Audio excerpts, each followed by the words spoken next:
Alright, I have had this challenge now to compress all these weeks of travel into 6 minutes. So what you see now is Khao San Road, which has all these modern amenities along with a very great thing called cheap housing.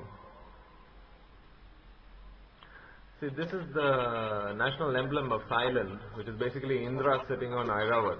Which is very interesting considering Thailand is a completely Buddhist country. There are large roads of Thailand on which nobody follows traffic rules.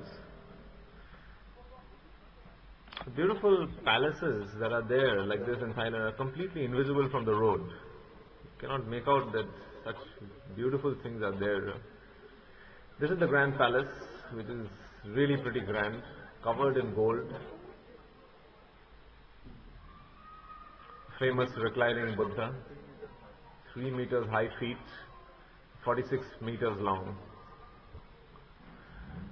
That's another one of the beautiful temples called Wat Arun. So you had to cross the river from where I was to get there and climb up the structure. Huge things with so intricate carvings from Ramayana all over it. Very beautiful work. Almost 90 meters high above ground.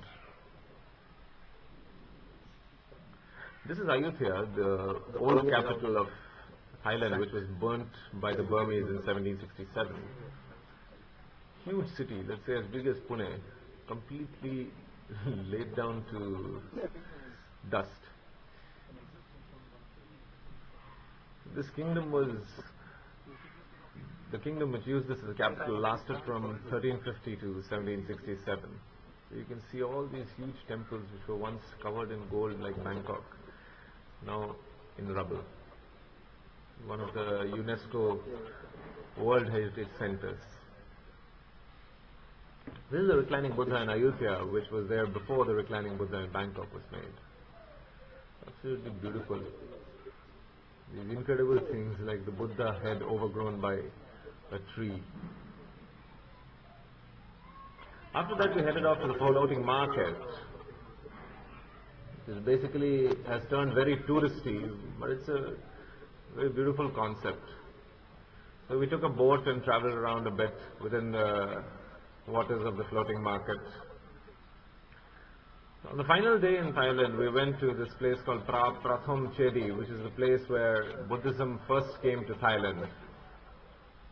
In the airport in Bangkok, you have this huge artwork showing the Samudra Manthan from Hindu mythology, gods and the demons churning the ocean. Well, that was it for Thailand actually. The next day came here. Thailand was living glory. This is past glory. We cannot describe the feeling of seeing the Angkor Wat for the first time. Amazing structure. The single largest religious structure anywhere in the world. Very like the South Indian temples.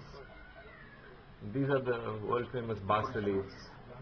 That is the king, Suryavarman II, who built this structure.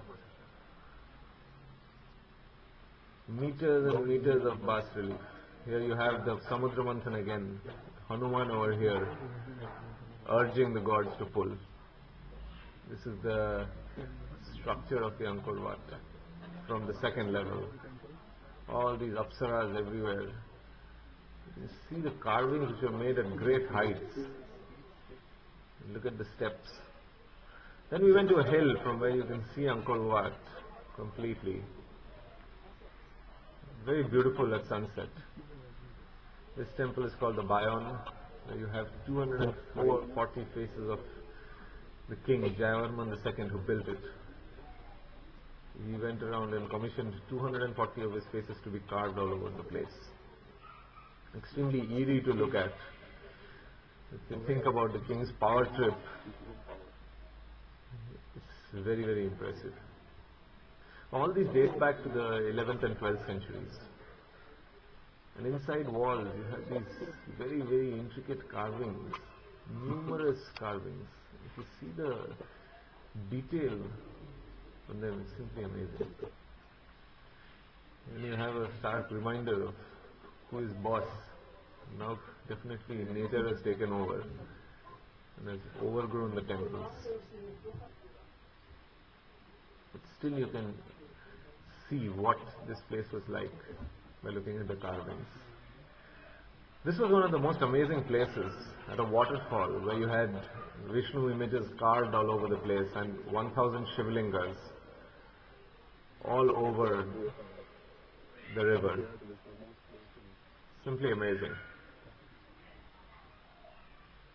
And this was the last day in Cambodia, where we saw this temple called Bangka Srai. It had these beautifully preserved carvings from 800 AD. That is Shiva. This is Indra. These are just every square inch is covered with carvings. So it's not bad. I managed to compress everything into about 6 minutes. And then we left Cambodia and came back.